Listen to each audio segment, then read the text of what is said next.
This is a place for planting, for digging, for harvesting, for relaxing. It's a place to get your hands dirty, but most of all, it's about having fun. And that's what you'll always have when you're in the garden with Doug Oster. You want a green thumb too, don't you? Welcome to the Palace of Poinsettias, or as we like to call it, Janoski's Farm and Greenhouse.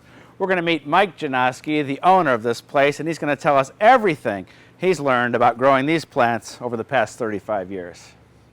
Good old red. All right. That's a signature of Christmas. Why grow them from a little rooted cutting to this instead of getting them like just shipped in like this? We can control what we want, our quality and everything else. It's just better all around. You have a better plant when you're done. Longer lasting. Yes. These were never boxed up, sleeved up, or anything like that. This is where they grew at. If they didn't grow here, they grew up in the back greenhouse and moved down here. And I mean, they were never handled until you handle them. And what is the flower? That's what you look at to make sure that it's not... Right. The flower is perfect. The beads are just down in there where they belong. They're not overripe, they're not underripe, they're perfect ripeness, you know. First, you want to look at the flowers and see that they're perfect. They're not drooping. They're not, you know, losing their color, fading their color already. They're a nice bright color. Look at the leaves. You don't have no yellow leaves. You're green from top to bottom. Even though it hasn't been below freezing during the days now, but it's still chilly out there, and they don't like the stress. They like it warm. They're almost a tropical plant, and they like the warmth.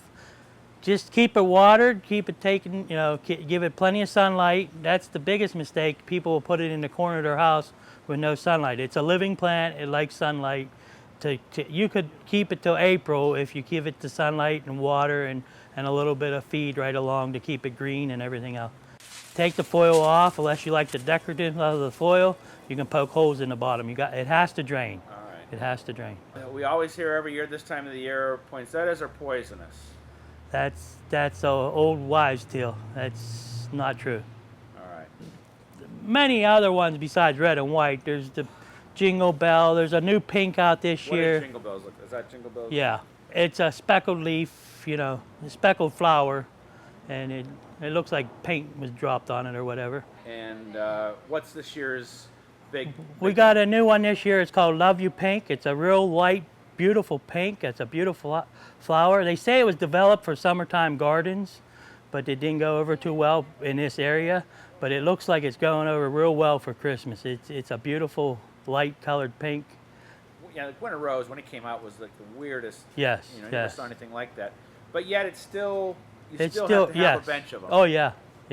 Because it's a nice plant. It's its signature of itself. It looks like a rose kinda, and it's an adorable plant. It's a real sturdy plant, and I think some people that got them over the years found out that works best for them, and they come back for them.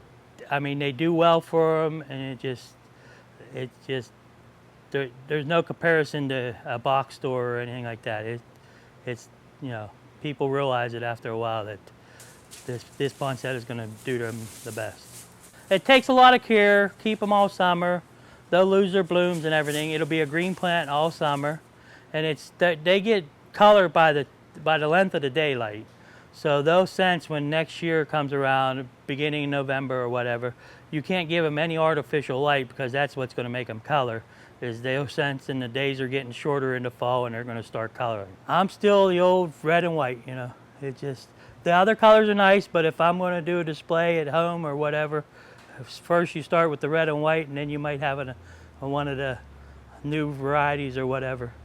It's seeing the season changing, and it just tells you that Christmas is coming, and you know, it's a nice season, and I really enjoy going out and delivering them to the churches, and everybody's in a good mood, and when you deliver flowers to them, it puts them in a better mood, you know.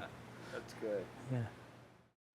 For a complete story on poinsettia care and to see other stories, columns, blog posts, videos, and pictures, check me out online. Until next week, I'm taking home these cool looking pink ones, and I'm going to find some other neat poinsettias too. We'll see you then. We're just going to walk along here and talk. The audio's not really working. Nice job. Oh, good job, huh? Yeah. I should know Good thing better. You can't get fired.